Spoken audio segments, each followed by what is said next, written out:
In recent administrations, the big public question regarding immigration has become, are we for it or against it? My interest in immigration began before this became the primary, if not the only, inquiry of public interest.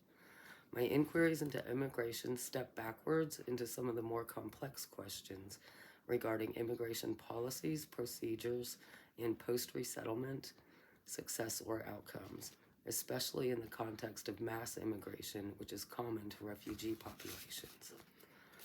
My focus of this inquiry is the Hmong refugees that began their entry into the U.S. at the end of the Vietnam War. They were accepted into the U.S. not solely as a humanitarian issue, but because of their service in the United States military operations that has now become known as the Secret War and was funded by the CIA. Their alliance to the United States left them to become victims of genocide when the United States pulled out. Unlike other refugee groups, most of the Laotian Hmong had no experience with Western culture. Traditional Hmong beliefs are animistic and shamanistic, with a worldview that is guided by the connections between the physical world, the spirit world, and their ancestral spirits. In addition, like many other refugees, they also suffered trauma from war, personal loss, dislocation, and the time spent in underfunded refugee camps. It is estimated that over 1/3 of the entire Laotian Hmong population was lost in the war and genocide. About half of the Hmong that attempted to flee did not make it. By 2004, there were about 169,000 Hmong living in the United States. The Hmong refugee population in the United States has become known because of their exceptional difficulties encountered post-resettlement. Previous studies of this group have included medical and mental health studies, studies regarding legal issues that arose from the culture clash, and studies of Hmong religious and spiritual practices, including religious adaptations after exposure to Western culture and religion. The anthropological concepts that I address in my research are acculturation or assimilation, trauma, and kinship. These are concepts that directly connect to the often negative outcomes that were suffered by the Hmong refugee communities after resettlement, and that connect to the poor planning of the resettlement policies that guided their relocation. My argument is that a closer look needs to be taken at refugee resettlement policies and practices and the role that these policies have on increasing trauma to refugee populations, as well as unintended negative effects towards acculturation. For my project, I used library research to survey articles that focused on specific areas of post-resettlement issues and outcomes of this cultural group. Among the issues studied, I looked for specific factors of causation attributed to the outcomes. I then analyzed the role that resettlement policy and practice may have held.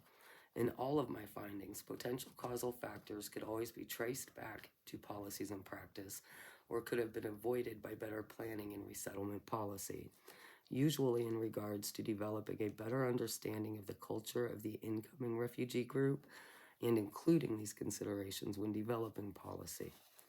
To give just a few examples in my research, Hmong mental health diagnoses are 2 times higher than that of Western populations. Were it not for diagnoses related to chronic acculturation syndrome or PTSD associated specifically with resettlement or other mental health issues specifically attached to resettlement and acculturation issues, then diagnoses in the Hmong American communities would be better than that of Western populations, Western cultural population groups. Among medical outcomes researched is a condition known as SUNS, Sudden Unexpected Nocturnal Death Syndrome. It is a fatal condition that has primarily affected men within the Hmong community and is directly connected with issues that were created in resettlement policies that affected the spiritual religious practices of the Hmong refugee communities. Lack of knowledge of kinship relationships with the Hmong communities also directly led to separation of clans, disconnection between communities and their spiritual leaders, and breakdown in the hierarchy of community leadership that took away normal support systems. An example of a policy that affected all of the examples given was the 1975 through 1980 resettlement scattering policy. This limited the number of family members being accepted into the U.S., breaking up family units. It also broke up clans while in an effort to speed up acculturation. An unexpected finding in my research is that the poor planning that went into the resettlement of Hmong refugees that came into the U.S. was not unique to this case. I discovered the primary focus of resettlement is typically devoted to international negotiations and to quantitative issues regarding the timing and number of refugees to be accepted to each host country.